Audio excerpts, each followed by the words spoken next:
প্রিয় বন্ধুরা, আমি আজকে আপনাদেরকে একটা বস্তু দেখাবো। ক্যামেরাম্যান জলদি আও, জলদি আও। যে আপনারা আবার ভাববেন যে কি রে আবার ভুট্টা খেতে খেতে ভুট্টা খেতে আবার একটাই মানে হইলো যে কয়েকদিন আগে আঙ্গুর ইন্ডিয়া কিন্তু প্রচুর পরিমাণে তুফান হয়েছিল। তুফান হওয়ার পরে কি হয়েছে, এই গাছগুলো কিন্তু দেখেন এইরকম করে কিন্তু মাটিতে কিন্তু পড়ে আসলো।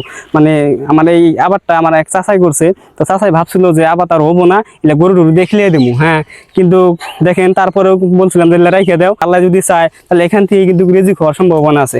তো তারপরে কিন্তু রাইখে দিছে, রাইখে দেওয়ার পরে দেখেন এই দেখেন কি সুন্দর ফলন হয়েছে। দেখেন দেখেন প্রত্যেকটা গাছ, এই গাছটা যে পড়ে হয়েছে না, এই গাছটা যে পরা গাছ, তাও দেখেন এই দেখেন কি সুন্দর ফলন হয়েছে। তো এই ফলনটা কার তরফ থেকে হয়েছে জানেন? আল্লাহর তরফ থেকে। আল্লাহ চাইছে দিকে হয়েছে। আল্লাহ যদি চাইলো নি এই গাছগুলো কিন্তু এমনি এমনি কিন্তু মরে গেল নি, কিন্তু গাছগুলো দেখেন পুড়ে যাওয়ার পরেও কত বড় বড় ফলন হয়েছে। অথচ খাড়া গাছটা দেখেন, এই যে দেখেন এটা কিন্তু পড়ছিল না। এই গাছটা কি, এই গাছটা কিন্তু পড়ছিল না। এই গাছের ফল দেখেন, আর এই গাছটার ফল দেখেন, দেখছেন? ভিডিওটা করার একটাই উদ্দেশ্য হলো যে এই ফলটার মধ্যে কিন্তু কোনো তফাৎ নাই। আল্লাহ চাইলে কিন্তু এই গাছটা কিন্তু চাইলো নি যে গাছটা কিন্তু ফল আইলো নি না।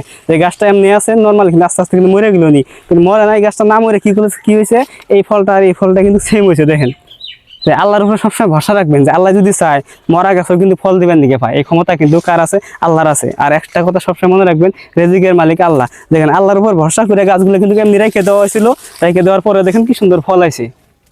দেখেন আল্লাহর উপরে ভরসা, আল্লাহ চাইলে সবকিছু করবার দিকে পায়। রিজিকের মালিক আল্লাহ, রিজিক আল্লাহর তরফ থেকে আসে। তাই রিজিক নিয়ে কেউ অত পেরেশানি হবেন না, রিজিক নিয়ে কেউ টেনশন করবেন না। আপনি খালি পরিশ্রম করে যাবেন, বাকিটা দেওয়ার মালিক আল্লাহ।